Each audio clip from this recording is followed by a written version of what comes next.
오늘 하나님께서 우리에게 주신 말씀은 요한복음 12장 20절에서 25절의 말씀입니다. 제목은 하늘의 밀이 땅에 떨어져. 하늘의 밀이 땅에 떨어지면 어떠한 일이 일어나는지, 이러한 것들을 우리가 생각하며 하나님 말씀 듣기를 원합니다.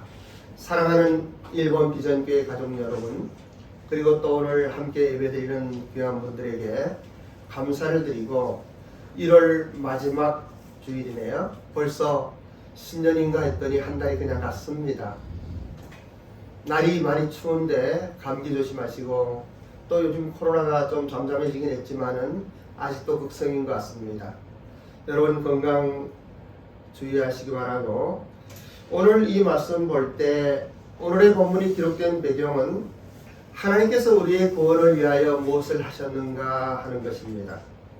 그러한 비밀에 대한 기록인데, 예수님은 십자가를 지기 위하여 이 땅에 오셨습니다.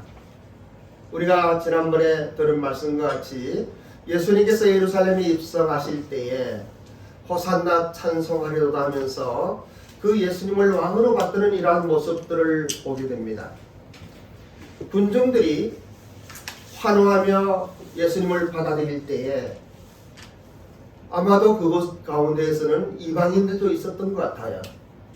그 가운데 명절날 예배하러 들어온 헬라 사람이 몇이 있다고 이야기합니다. 이 사람들이 예수님을 만나고자 하는데 빌립에게 그 이야기를 하고, 빌립은 안드레에게 이야기를 하며, 그 이방인들이 예수님을 만날 때 예수님께서 하시는 말씀, 그 말씀이 오늘 주제이며 또 그러한 배경 속에 하시는 말씀입니다. 다른 복음서에 보면은 예수님께서는 성전에 들어오셔서 노끈으로 이 성전을 청소하는 사건을 보게 됩니다.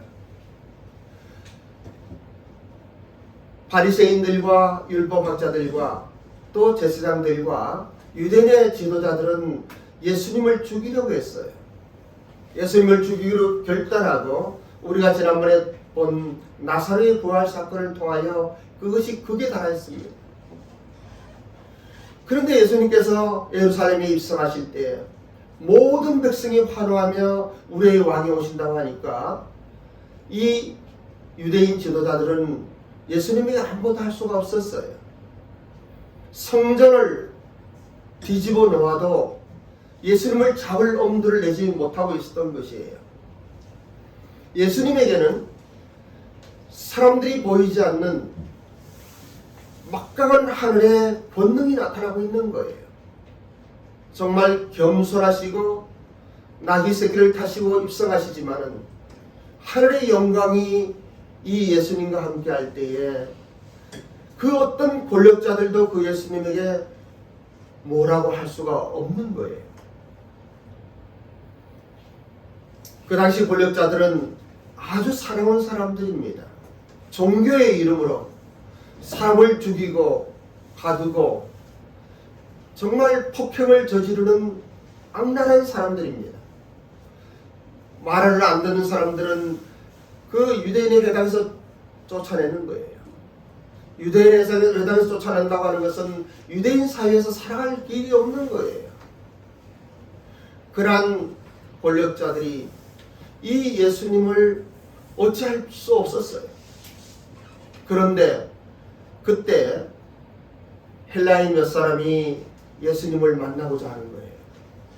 오늘의 말씀은 그러한 가운데 예수님께서 하시는 이 말씀들을 우리가 다시 한번 생각해 보면서 우리의 삶 가운데 우리는 어떠한 편에 속해 있고 또 우리는 어떠한 신앙생활을 하고 있는가 돌아보는 시간을 갖기 원하는 거예요.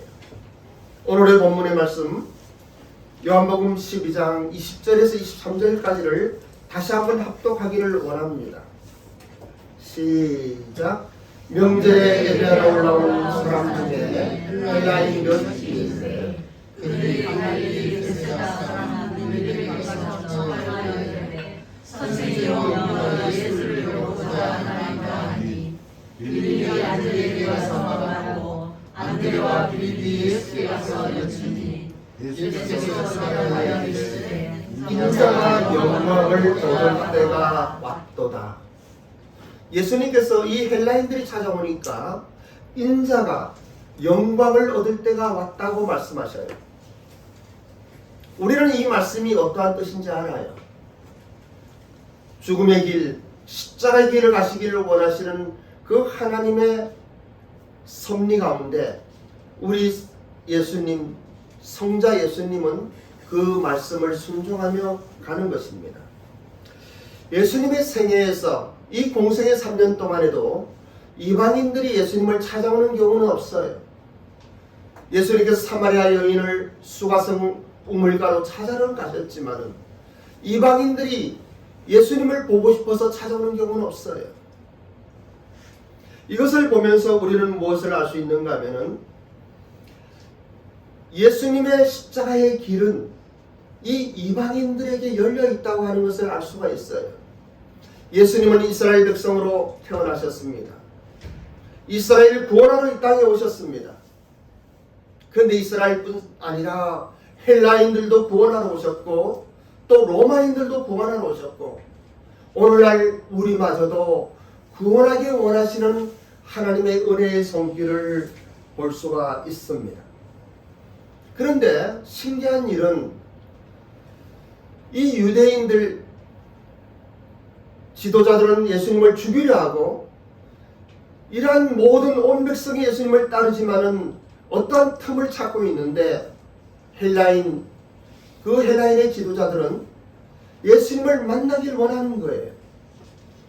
그런데 유대 세계에서는 유대인들이 이방인과의 어떤 관계를 맺으면 엄청난 문제가 일어나기 때문에 이들은 예수님을 아주 소중하게 여기는 것을 볼 수가 있어요.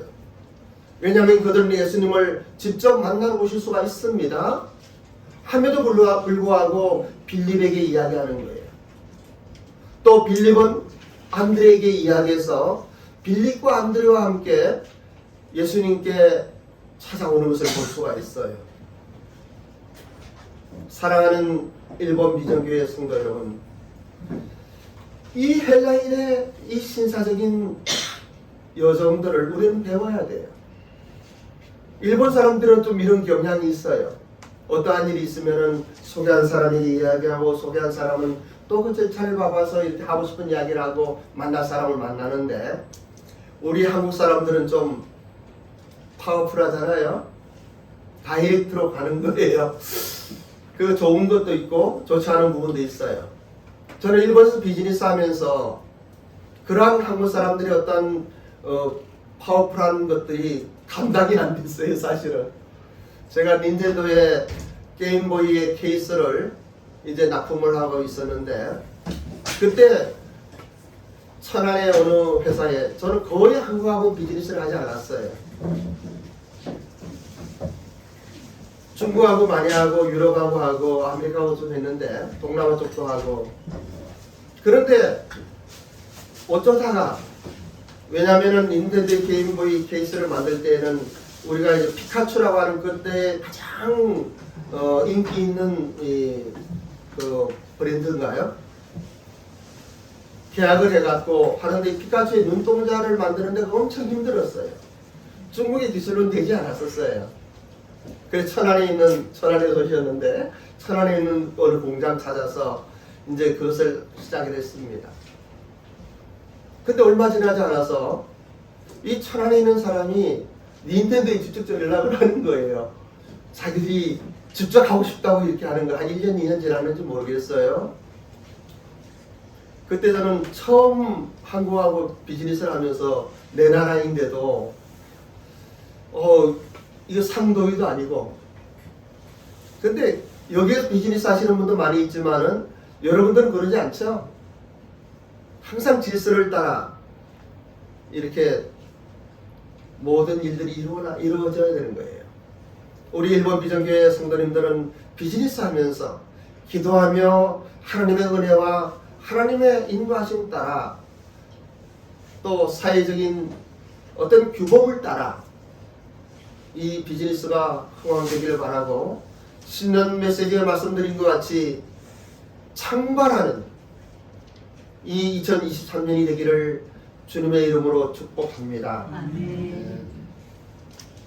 그런데 예수님은 뜻하지 않은 말씀을 하십니다. 23절에 예수께서 대답하여 가라사대 인자의 영광을 얻을 때가 왔도다. 헬라인들이 온 것을 보시고 영광이 왔다고 말씀하시는 것은 이들이 오는 그것이 예수님께서 이 땅에 오신 목적과 어떤 관계가 있는지를 잘 보여주는 장면입니다. 십자가의 죽음이 임박했다고 하는 것입니다. 십자가의 죽으심으로 영광을 얻을 때라고 말씀하시는 것입니다. 호산나 찬송하리라 외치는 백성들의 환호, 그 속에는 이 헬라인들도 있었을 거예요. 그리고 유대인의 왕으로 로마의 압제에서 이스라엘을 독립시킬 민족의 지도자로 경제적으로 정치적으로 이 파워풀한 하나님의 어떤 역사심을 기대하던 이스라엘 백성들에게, 그 제자들에게 예수님은 죽음의 길을 이야기하는 거예요. 예수님은 아브라함에 약속하신 구원의 모든 것들을 이 인류를 향하여 이제는 시작하는 공생애의 마지막 절기인 거예요. 이 일을 위하여 예수님은 이 땅에 죄인으로 오셨어요. 십자가에 죽으신다고 하는 것은 죄인만이, 나무에 달린 자는 저주 아래 있는 자라고 성경은 기록하고 있어요. 예수님은 저주를 받고 십자가에서 죽으시러 오신 거예요. 이렇게 외치던 백성들이 예수님이 힘없이 잡혀가니까, 로마 백성들이 힘없이 잡혀가니까 오히려 광분을 하며 화를 내며 십자가에 못 박으라고 외치는 소리를 듣고 있어요. 예수님은 그러한 음성을 듣고 있는 거예요. 여러분들도 사업을 하며 어떤 일을 할 때 항상 잘 되고 좋을 때가 있을 거예요. 하지만 항상 그 이면에 어떠한 일이 있을지 기도하면서 한 걸음 한 걸음 가시면 좋을 거예요. 제가 오 선교사님에게, 또 우리 서보혜 선교사님에게 잠깐 그런 이야기를 했어요. 이분들은 이따가 말씀을 하실 텐데 GPTI의 전문 선교사 훈련을 끝내고 캄보디아로 내일 가십니다. 정말 너무 훌륭한 분이시기 때문에 제가 특별하게 오늘 좀 오셔서 인사 말씀도 하시고 기도 제목도 말씀해 주시라고 부탁을 했어요. 영광의 길이죠. 그리고 가지고 있는 그것이 너무 큰 것이기 때문에, 너무 귀한 것이기 때문에 이것을 하나님께 올려드릴 때 하나님께서는 그것을 받으실 겁니다. 함에도 불구하고 선교사는 먼저 나의 모든 껍질들이 벗겨지지 않으면 안 돼요. 내 힘이 빠지지 않으면 안 돼요. 하나님이 쓰시는 선교사들은 누구 한 사람 빠짐없이 현장에 가면은 나의 가지고 있는 모든 것을 내려놓게 되는 거예요. 저도 일본에서 선교사 한국에 와서 그러한 시간들을 보냈어요. 그러다가 어느 한 날 기도하면서 하나님이 제 안에 역사하시는 그 놀라운 일들을 보게 된 거예요. 이제는 사람의 힘으로 하지 아니하고 사람의 뜻으로 하지 아니하고 나의 어떤 지식과 나의 어떤 지혜로 하려고 하는 것을 버렸어요. 그러니까 얼마나 평안한지 몰라요. 오늘은 또 몇 분 이렇게 오셔서 여기다 꽉 찹니다마는 사람이 많든 적든 중요하지 않은 거예요. 주님이 하라고 하는 그 길을, 하라고 하는 그 일을 그렇게 하며 걸어가면 되는 거예요. 사랑하는 여러분, 하나님은 살아계십니까? 하나님께서는 여러분과 함께 하십니까? 함께 하신다고 약속하셨잖아요. 근데 아멘 안 하는 분 어떤 분들이에요? 아니에요? 하나님은 여러분들과 함께 하십니까? 아멘. 함께 하십니다. 함에도 불구하고 우리는 함께 하시는 하나님을 알지 못하고 느끼지 못하고 내가 할 때가 얼마나 많이 있는지 몰라요. 이것은 일반 성도님들뿐만이 아니라 목사님들도 선교사님들도 내 힘으로 내 능력으로 마치 호산나 찬송하리라 외치던 그 백성들과 같이 하나님을 향하여 용감하게 나갈 때가 많이 있어요. 오늘의 본문 24절로 25절의 말씀도 함께 봉독합니다. 시작. 내가 진실로 진실로 너에게 이르노니 하나님 그대로 있고 많은 열매를 맺느니라. 자기의 생명을 사랑하는 자는 잃어버리고 있으며 이 세상에서 자기의 생명을 미워하는 자는 영생하도록 보존하리라. 이 말씀 잘 묵상해 보셔요. 생명은 하나님의 미랄에 있다고 하는 것이에요. 이 미랄 밖에는 두꺼운 한 겹의 껍질이 있습니다. 본문의 말씀에서 하나님의 미랄이 죽으면 하는 것은 이 껍질이 벗겨지는 것을 이야기하고 있는 것이에요. 껍질이 벗겨지지 아니하면 생명이 살아날 수가 없어요. 하나님이 땅에 떨어지면, 즉 하나님의 미랄이 땅에 심으면 땅의 수분과 영양분을 인하여 이 껍질이 벗겨지는데, 땅에 떨어지는 하나님의 씨앗이 벗겨지지 않으면 이 싹이 나올 수가 없는 겁니다. 여기에서 우리는 중요한 진리를 발견할 수가 있어요. 이것이 오늘의 설교의 메시지입니다. 우리의 신앙생활에서 가장 중요한 요소는 나 자신이라고 하는 것입니다. 나의 자아가 죽지 않으면, 즉 나의 껍질이 벗겨지지 않으면 하나님의 역사가 나타나지 않는다고 하는 거예요. 생명이 나올 수 없다고 하는 것이에요. 우리는 예수님께서 너무나 잘 아는 씨 뿌리는 비유의 말씀을 하셨습니다. 누가복음 8장 5절에서 8절까지의 말씀도 함께 합독하길 원합니다. 시작. 씨를 뿌리는 자가 그 씨를 뿌리러 나가서 뿌리시되 너는 길가에 떨어지네 밟히며 공중의 새들이 먹어 버렸고 너는 바위에 떨어지네 싹이 났다가 습기가 없으므로 말랐고 너는 가시떨기 속에 떨어지네 가시가 함께 자라서 기운을 나가고 너는 좋은 땅에 떨어지네 나서 백배의 결실을 내었느니라. 이 말씀을 하시고 외치시되 들을 귀 있는 자는 들을 지어라. 이렇게 말씀하십니다. 오늘 이 시간 들을 귀 있는 자는 듣기를 원합니다. 성령 하나님께서 여러분의 심령을 터치하셔서 살아 역사하시는 하나님의 말씀이 여러분의 옥토 속에, 좋은 땅 속에 생명으로 임하기를 원하는 거예요. 하나님 미리 땅에 떨어진다고 하는 것은 하나님의 말씀이 우리 마음밭에 뿌려진다고 하는 것입니다. 우리의 신앙생활은 이것이 핵심이에요. 하나님의 말씀을 대하는 우리의 마음밭을 이야기하고 있는 것이에요.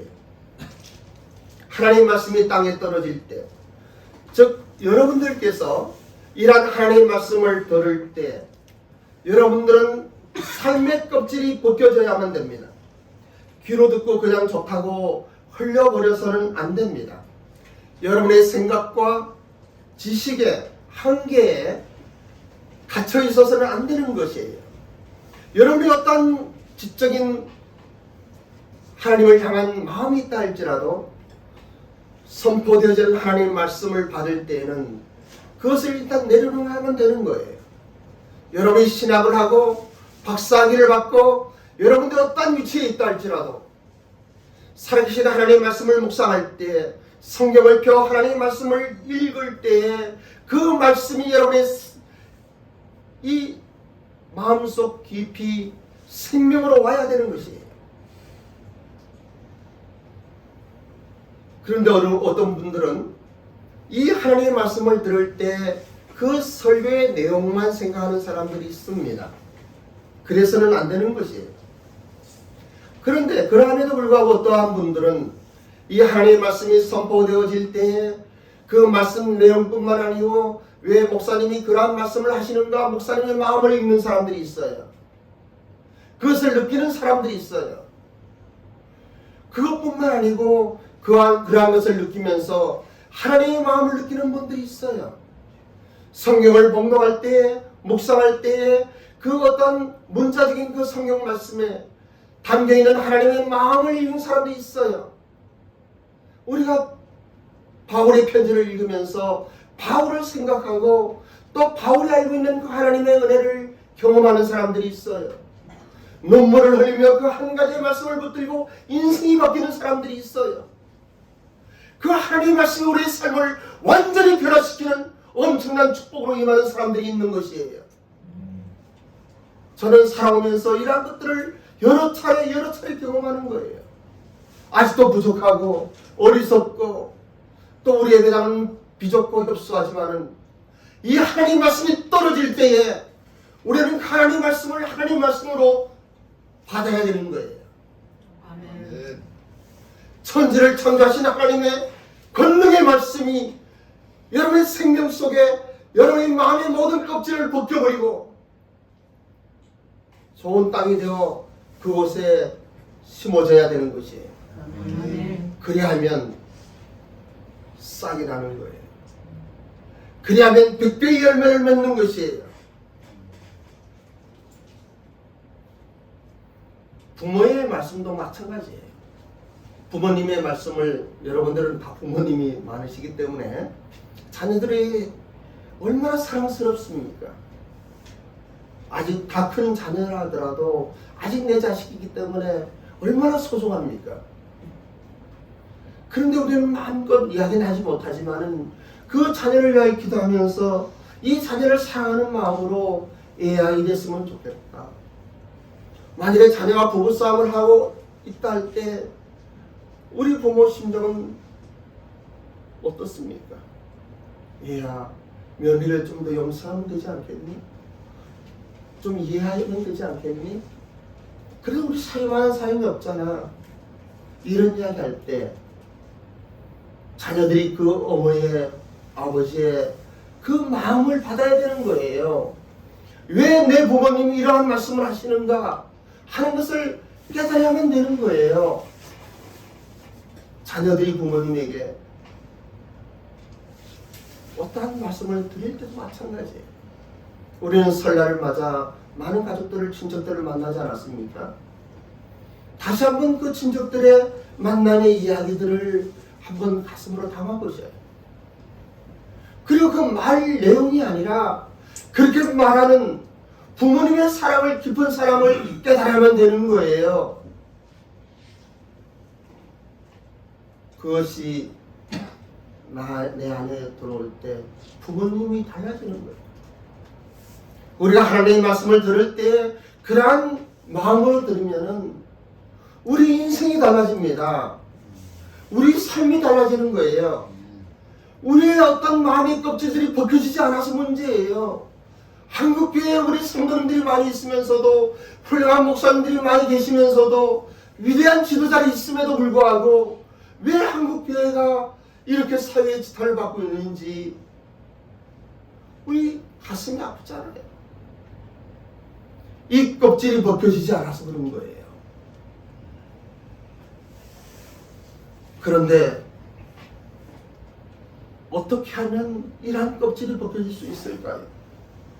그러면 어떻게 하면 우리의 안고 있는 이 두꺼운 껍질이 벗겨져서 길가에 뿌린 씨앗도 아니고 바위에 떨어진 씨앗도 아니고 가시덤불에 떨어진 씨앗도 아니고 좋은 땅이 된 우리의 마음속에 떨어진 하나님의 말씀이 되어 우리의 삶이 변화될 수 있을까요? 그런데 어떤 이들은 이 두꺼운 껍질이 있는 것조차 알지 못하고 인식하지 못하고 느끼지 못하는 사람들이 있습니다. 많은 사람들은 그저 예배드리면 되는 거예요. 썬데이 크리스찬으로 살아계신 하나님을 알겠으니까 헌금하고 찬양하고 기도하고 설교 말씀 듣고 좋았다라고 돌아가면 되는 거예요. 그런데 우리 일본 비전교회 성도님들은 그러지 마셔요. 어떻게 하면 되겠습니까? 히브리서 3장 7절로 8절 말씀과 요한계시록 3장 10절의 말씀을 공독하겠습니다. 시작. 그러므로 성령이 이르시기와 같이 저를 너희가 너희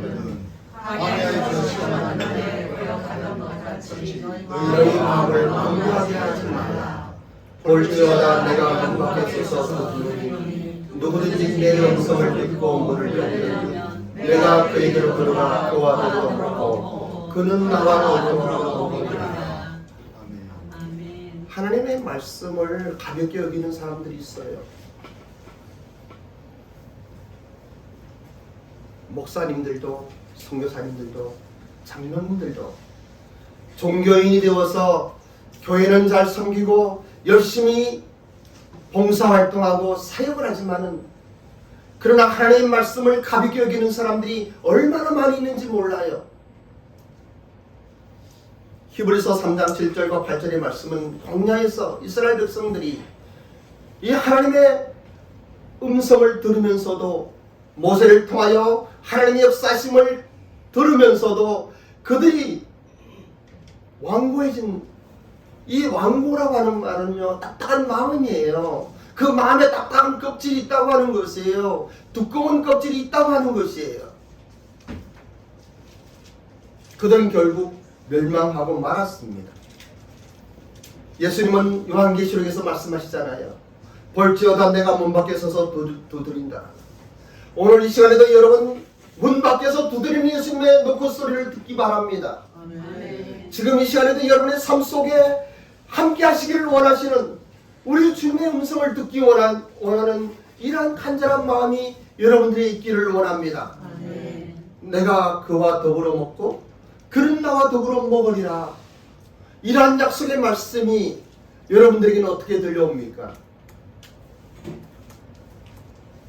저는 이 말씀 묵상하면서 우리 일본 비전교회 성도님들 한 사람 한 사람 이름 부르며 기도하면서 감사함이 있어요. 그래도 우리 교회 분들은 참 순종을 잘 하시는 것 같아요. 말씀도 참 잘 듣고 붙들려고 하시는 것 같아요. 그리고 한 1년 나오시면은 삶의 모습이 변화되는 걸 봐요. 저는 큰 온누리교회에 있었습니다만은 10년 다녀도 20년 다녀도 사람들이 변하지 않고 그 모양 그대로 좀 훌륭하시지만 멋지지만은 그러나 진행되는 어떤 변화의 역사가 없는 것을 많이 보게 돼요. 다른 교회도 마찬가지예요. 그런데 감사하게도 우리 교회는 작지만은 한 달이 되고 두 달이 되고 또 한 1년 되니까 사람들이 이렇게 변해가는 거예요. 얼마나 좋은지 몰라요. 아, 하나님이 저분 안에 함께 하시는구나. 저분의 삶 속에 하나님과 더불어 먹고 마시는구나. 이런 생각하니까 얼마나 기쁘고 좋은지 몰라요. 그리고 자랑스럽고 존경스러운지 몰라요. 오늘 예배드리는 여러분 다시 한번 말씀드립니다. 제가 믿음의 시리즈를 여러분들에게 7번 말씀을 드렸잖아요. 가끔 한번 그것을 찾아보셔요. 우리 카톡에도 있고 또 제 가스토리에도 있으니까 또 우리 유튜브에도 이렇게 나와 있잖아요. 믿음이란 무엇입니까? 어떠한 사실이 있는 거예요. 하나님이 세상을 이처럼 사랑하사 독생자 예수 그리스도를 이 땅에 보내시고 그분은 나를 위하여 죽으셨고 나의 모든 죄는 그로 인하여 해결되었고 예수님의 십자가에 흘리는 그 보혈의 능력이 나의 모든 인생의 부끄러움과 수치스러움과 안타까운 모든 것들이 정리되었고 이전 것은 지나갔으니 보라 새 것이 되었다라고 선언할 수 있는 그것이 믿음 아닙니까? 아멘. 예수님은 죽으셨을 뿐만이 아니고 부활하셨잖아요. 우리 어떤 노력이나 수고로 어떤 헌신으로 구원받는 거 아니잖아요. 하나님이 나를 사랑하셔서 나 때문에 예수님 보내시고 그 예수님은 나의 모든 죄와 나의 부끄러움을 처리하셨잖아요. 이전 것은 지나갔으니 보라 새 것이 되었도다. 아멘. 이것을 붙드는 것이 믿음이 아닙니까? 아멘. 그리고 여러분 말씀드렸잖아요. 믿습니다. 믿으십시오 해서 되는 것이 아니라고요. 믿어지는 거라고요. 어떠한 사실은 그대로 믿어지는 거예요. 그냥 그대로 받아들여지는 거예요. 이러한 것이 없으면 여러분들은 죄송하지만 아직도 거듭나지 않았어요. 믿으려고 했으면 아직 들린 거예요. 천안에서 오셨잖아요. 지하철 한번 타보셨죠? 1호선이죠? 타시고 종로까지 오는 도 분명히 탔죠? 근데 좀 거리가 멀잖아요? 혹시 주무셨을지도 몰라요. 피곤하시니까. 즐거우실지도 몰라요. 근데 어떠하든 종로가 오지 않습니까? 종로가 소리 듣고 일어나면 되잖아요. 이게 믿음이에요. 1호선은 종로가 간다. 청량리도 간다. 이게 믿음인 거예요. 너무나 자연스러운 거예요. 이거 종로가 갈까? 안 가면 안 되는데 정말 갈까? 우린 그렇게 생각하지 않아요. 청량여행이든 수락산여행이든 1호선만 타고 종로를 지나가는 그 지하철을 타면은 그냥 종로 가는 것이에요. 자연스러운 거예요. 우리의 신앙생활도 그래야 되는 거예요. 하나님이 이러하다고 말씀하시면 그러한 줄 알아야 되는 거예요. 예수님께서 문밖에서 두드리는데 예수님의 음성을 듣고 문을 열면 내가 그에게로 들어가 그와 더불어 먹고 그는 나와 더불어 먹으리라 하면 아멘 하는 거예요. 아멘이십니까? 아멘. 우리의 삶은 이 세상 신에 지배하여 있습니다. 죄로 인한 염려와 걱정으로 복잡하고 힘들며 고통스럽고 불편하고 또 때로는 조급하고 분주합니다. 예배를 드리면서도 분주한 사람들이 있어요. 사기신앙 하나 앞에 예배를 드린다고 하면서도 그 예배 속에서 회사 일을 걱정하는 사람이 있고 친구와의 관계를 걱정하는 사람이 있고 집안일을 걱정하는 사람이 있어요. 여기에도 그런 사람 있나요? 없습니다. 없죠? 예. 있으면 손 들어보셔요. 있으면 손 들어보셔요. 없죠? 예, 없어요. 그런데 교회에서 나가면 사업 현장이나 가정으로 들어가면 다시 그것이 나를 공격하기 시작해요. 그럴 때 어떻게 해야 됩니까? 말씀을 믿는 거예요. 문을 열면 여러분의 마음의 문을 여는 거예요. 여러분의 껍질이 벗겨지는 거예요. 그러면 내가 그에게로 더불어 그와 더불어 먹고 그는 나와 더불어 먹으리라. 이 말씀이 얼마나 좋아요. 저는 옛날에 생각해 보니까 참 열심히 살았어요. 근데 어떨 때는 힘들 때도 있어요. 좋을 때도 있어요. 목회하면서도 마찬가지예요. 작년 이맘때에 가장 힘들었던 게 무엇인가 지금 기억 안 나요. 여러분들은 2년 전, 작년 기억력 좋은 사람 기억력 있으니까 할지 모르니까 2020년 코로나가 시작되고 1월 오늘이 29일이죠? 어떤 제일 큰 고민이 있었습니까? 어떤 어려움이 있었습니까? 그때 그냥 그것 때문에 힘들어한 것은 없었어요? 기억납니까? 기억 안 나잖아요. 우리 인생이 그런 거예요. 그런데 뭐 때문에 그렇게 분주하고 고민하고 열심히 신경 쓰고 무엇이 그렇게 중요했는지. 저는 이명영 사모가 미국 큰딸 집에 가갖고 이번 토요일날 2월 4일날 돌아옵니다. 교회 카톡방에 올렸습니다만은 참 생활이 단조로워요. 왜냐하면 손자 손녀를 돌보고 있어야 되기 때문에. 딸도 사위도 출근을 하고 나면 제가 애들을 케어를 합니다.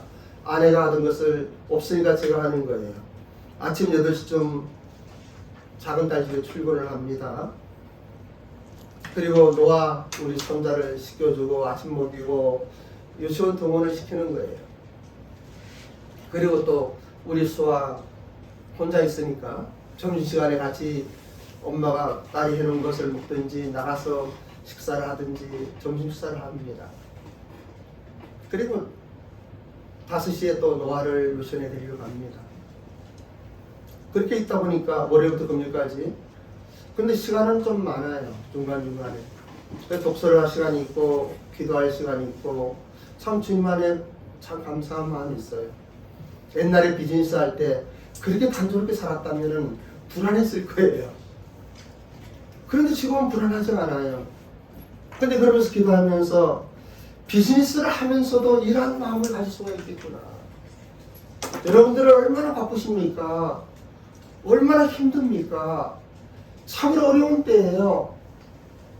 하지만 그 분주하고 이 모든 조급한 마음으로 달려가던 것들을 한번 내려놔 보셔요. 그리고 주님께 맡겨보셔요. 정말 하나님은 살아계신 거예요. 아멘. 하나님이 여러분과 함께 하겠다고 하는 거예요. 아멘. 그래서 여러분의 삶을 주님과 동행해 보셔요. 몰아치는 그 파도 소리. 제자들은 배를 잘 모는 전문가인데도 그 가운데서 두려웠어요. 파손될 것 같았어요. 예수님은 배에 잠자고 있는 거예요. 그러니 예수님이 쫓아가서 이야기합니다. 주여, 우리가 죽게 되었느라고. 예수님은 말씀하셔요. 믿음이 없는 자들아. 여러분들에게 어떠한 어려움이 있습니까? 어떠한 파도가 치고 있습니까? 어떠한 두려움이 있습니까? 예수님께서 잠잠하라 하시면 그 모든 광동은 잠잠해질 줄로 믿으시기 바랍니다. 아멘. 예수님께서 여러분들에게 함께 하시겠다고 하면 함께 하시는 거예요. 저는 이 단조로운 생활이라고 하는 것은, 단순한 생활이라고 하는 것은 어떤 시간에 이러한 것들을 이야기하는 게 아니에요. 마음의 자세예요. 오히려 할 일 없는 사람이 더 바빠요. 시간이 좀 많은 사람들은 더 힘들어요. 오히려 일을 열심히 하는 사람들은 그 일 가운데 그냥 또 해나갈 수 있어요. 근데 일을 하든 안 하든 어느 순간 어느 때라도 우리의 마음의 껍질만 벗겨지면은 십자가가 보이는 거예요. 나를 위하여 죽으셨던 예수 그리스도의 그 은혜가 느껴지는 거예요. 나의 삶 속에 생명이 되는 것이에요. 이 껍질이 벗겨지면 하늘의 밀이 땅에 떨어져 그 껍질이 벗겨지면 그 안에 생명이 나오는 것이에요. 이러한 생명의 역사가 오늘 시간 여러분의 삶 속에 함께할 것을 주님의 이름으로 선포합니다. 아멘. 아멘 할 때 그 믿음이 여러분의 삶을 주장할 것을 확신하며 살신 하나님을 찬양하는 것이에요. 아멘. 기도하겠습니다. 주님을 믿고 신뢰한다면 우리의 삶을 의지하게 되고 우리의 삶을 주님께 맡기게 됩니다. 그러면 우리의 삶이 단순해지는 것이에요. 삶이 단순해지면 천상의 소망으로 평안을 누리며 이것을 우리는 진정한 행복이라고 고백할 수 있는 것입니다. 기도하면서 더 감사가 넘치는 것을 우리는 살아계신 주님과 동행한다고 이야기합니다. 이러한 것들은 거듭난 신앙인만이 허락되는 하늘에 속한 신령한 복입니다. 여러분 조용히 다시 한번 여러분의 삶을 돌아보면서 기도하시기 바랍니다. 잃어버렸던 것을 다시 찾으시기 바랍니다. 나의 마음에 불러있는 껍질은 무엇인가? 아직도 내가 고치지 못하는 잘못된 습관은 무엇인지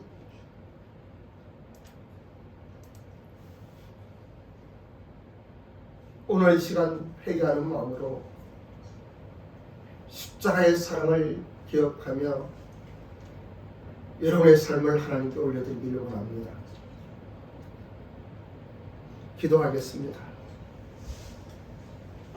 아버지 하나님 감사합니다. 우리 한 분 한 분 축복하소서. 하나님 말씀이 마음에 떨어질 때에 이 마음에 좋은 땅이 되어 30배, 60배, 100배의 열매를 맺는 은혜를 허락하시옵소서. 이것은 인간의 힘으로 되는 것이 아니오니 성령 하나님 도우셔서 이 시간 우리의 마음을 터치하여 주시옵소서. 성령 하나님, 하늘에 신령한 모든 복으로 우리를 새롭게 하옵소서. 아멘. 감사드리며 존귀하신 예수님의 이름으로 기도드립니다.